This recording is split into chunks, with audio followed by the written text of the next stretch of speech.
what's up everybody? My name is Chris and I'm really excited to talk to you today about our brand new Nemotron 3 Super model, the latest entrant in our Nemotron 3 family of models. Once again, this is a hybrid Mamba-Transformer architecture. We've added a few bells and whistles though, so it has multi-token prediction as well as Latent MoE.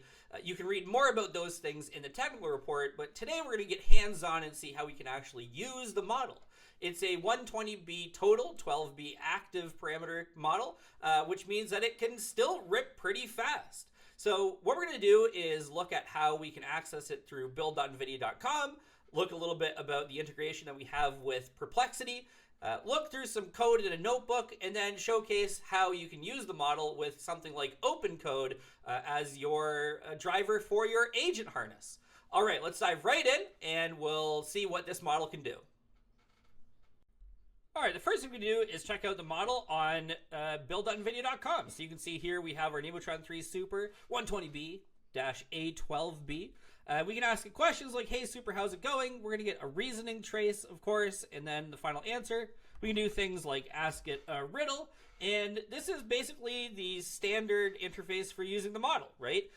What we can get from here, though, is actually our API key by clicking this Generate API Key button. So what we're going to do is generate that key and then head to the notebook. All right, so now that we have our API key, we can work through this simple walkthrough. We're going to look at how we can enable thinking, how we can leverage a reasoning budget, and how we can use the brand new low-effort reasoning mode that's unique to Nemotron 3 Super. We've already got our API key, so we can skip these instructions just fine. We're going to set up our base URL as integrate.api.nvidia.com/v1, just like the instructions said. And we're going to have our model be exactly what we just looked at build.nvidia.com. First things first, let's look at the model in its default mode, which is reasoning on.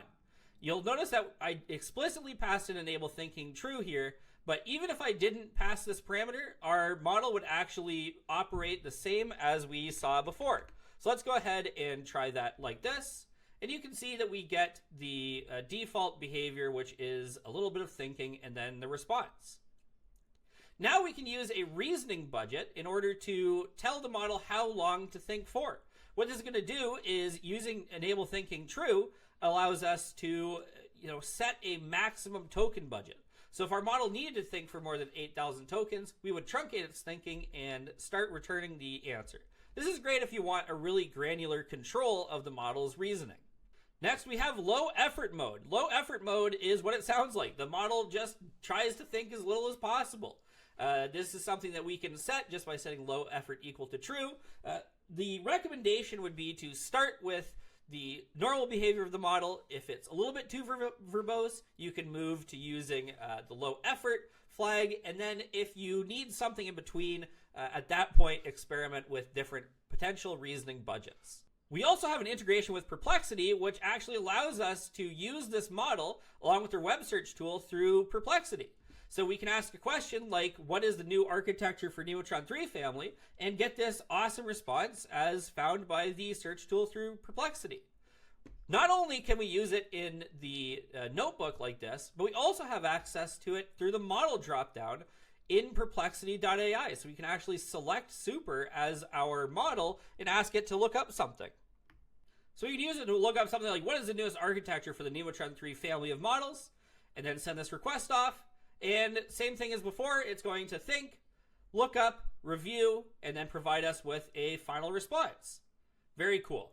You'll notice in the notebook that we also have this OpenCode blob. This OpenCode blob is actually going to let us use the model with OpenCode. So let's look at how we would do that. All right, so we can head to our terminal.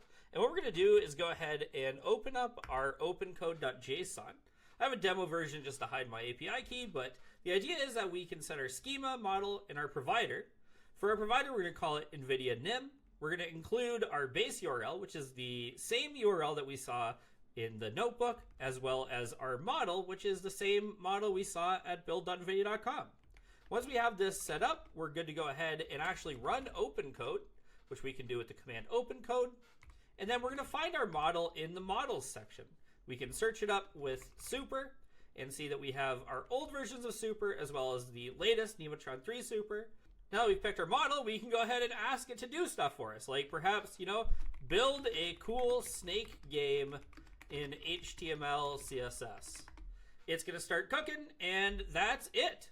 And finally, we look at some of the things that our OpenCode agent was able to build, like this sweet landing page with animations, cool things when we hover, a slide, so this is for a slide deck, and of course, you know we gotta add the snake game, so we have this snake game that we can play, which keeps track of our high score, as well as, of course, shows us a fun little animation whenever we hit a fruit.